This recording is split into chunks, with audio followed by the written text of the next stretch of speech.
বলছিলাম ভাই? প্রথম তথ্য কি বলছিলাম? গুনাহ মুক্ত থাকতে হবে, গুনাহ মুক্ত থাকতে হবে। এলেম একটা নূর, কি নূর, আর তা অন্ধকারের মধ্যে কি করে না থাকে না, অন্ধকার হৃদয়ে কি করবে না, প্রবেশ করবে না, অন্ধকার কলবের মধ্যে কি করবে না, প্রবেশ করবে না। এক রাসূলের সুন্নাত যেটা বলেছিলাম আমরা, চুল রাখার মধ্যে কয়টা ভাই? তিনটা। প্রথমটা হলো সামনে পিছনে, ছোট রাখি অথবা বড় রাখি সমান থাকতে হবে, কি সমান থাকতে হবে। এক কাছে বড়, একদিকে ছোট, এক কাছে চোরের মতো দেখা যায়, আরেক কাছে মেসের মতো দেখা যায়, আরেক কাছে রুলানের মতো দেখা যায়, আরেক কাছে নেইমারের মতো দেখা যায়। এরকম রাখা যাবে না। 2 নাম্বার, এতটুকু পরিমাণ কানের প্রতি বরাবর একদম সামনে থেকে বড় হয়ে এতটুকু এসে এদিকে কেটে ফেলবে, কি কেটে ফেলবে, আগেগুলা কেটে দিবে। এটা কি রাসূল সাল্লাল্লাহু আলাইহি ওয়াসাল্লামের সুন্নাত। এটা কার সুন্নাত ভাই? আমাদের নবীর সুন্নাত। 3 নম্বর সুন্নাত হচ্ছে পাপড়ি, হাত পর্যন্ত। কি পর্যন্ত ভাই? হাত পর্যন্ত। কার সুন্নাত ভাই? রাসূলের সুন্নাত।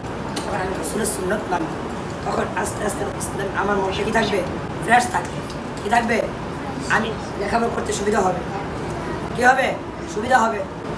আল্লাহ আমার মনটাকে দিনের মধ্যে ঝুঁকিয়ে দিবে। আর যখন আমি রাসূলের সুন্নাত থেকে বিপক্ষে অন্য কারো সুন্নাত অনুসরণ করবো, সুন্নাত তো নাই, এগুলি ঈমান চুরি করার কি কৌশল, ঈমান চুরি করার কৌশল।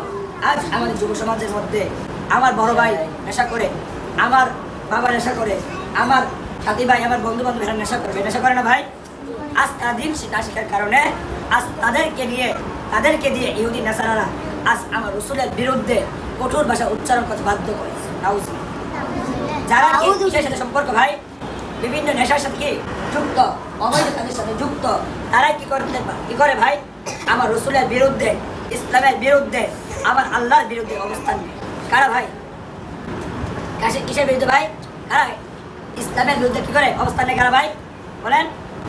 যারা কি করে?